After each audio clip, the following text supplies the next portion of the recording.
Bonjour et bienvenue sur cette vidéo tutoriel sur Excel.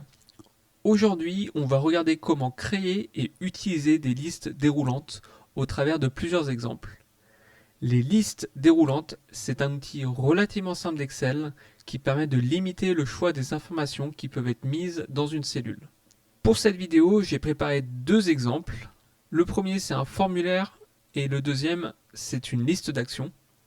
Alors, dans le cadre d'un formulaire, il y a plusieurs informations dont on veut limiter le choix. Dans mon exemple ici, il y a 5 informations dont je voudrais limiter le choix. Il s'agit du titre, du pays, du jour de naissance, du mois et de l'année de naissance.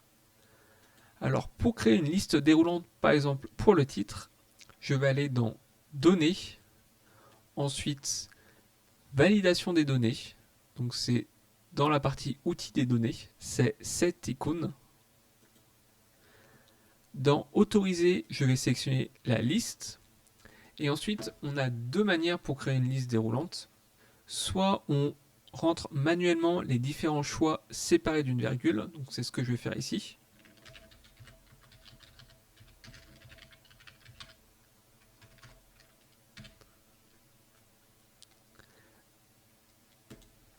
Maintenant, je peux sélectionner le titre.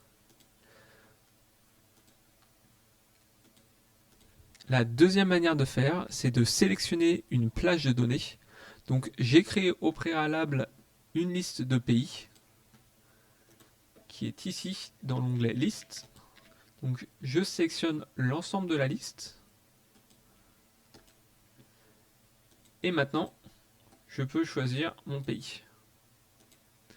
Je vais faire la même chose pour le jour, le mois et l'année de naissance.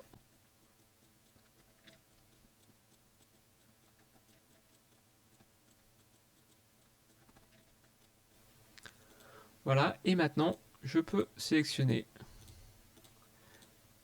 la date de naissance via ces listes déroulantes. Alors, une petite astuce supplémentaire, dans le cadre d'un formulaire, si vous voulez éviter que quelqu'un édite votre formulaire et n'ait accès qu'aux cellules que vous souhaitez leur faire remplir, dans ce cas, sélectionnez toutes les cellules que vous voulez laisser libres. Ensuite, allez dans Révision, autoriser la modification des plages, cliquez dessus, donc elle est déjà sélectionnée, cliquez sur OK. Et maintenant, vous cliquez sur Protéger la feuille, vous laissez sélectionner comme ça.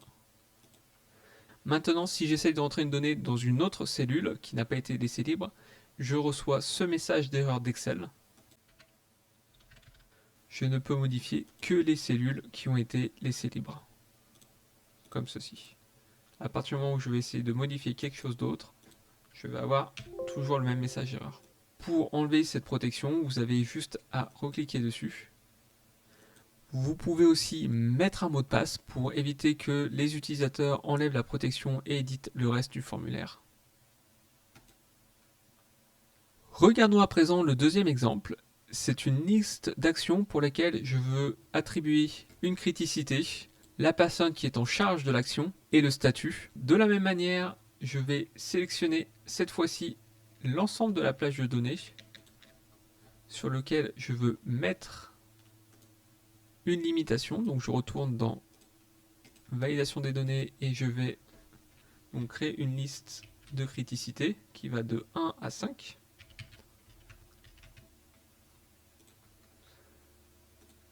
Je fais la même chose pour les personnes en charge. Donc j'ai créé au préalable une liste de personnes dans l'onglet liste.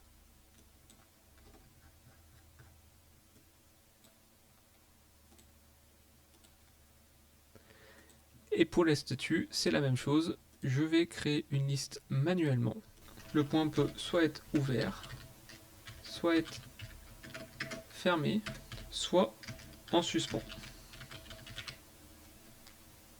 Donc voilà, maintenant je peux sélectionner pour chacune des actions le niveau de criticité, la personne en charge de l'action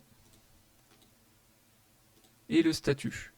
Alors une petite astuce supplémentaire, il est possible de sélectionner la première ligne de votre tableau d'aller dans Accueil, Trier et filtrer, sélectionner Filtrer, et ensuite il est possible de filtrer les lignes avec seulement les valeurs que vous voulez, ou il est possible de les trier pour pouvoir avoir les actions par ordre de criticité, et il est possible de les remettre dans l'ordre avec l'Action ID.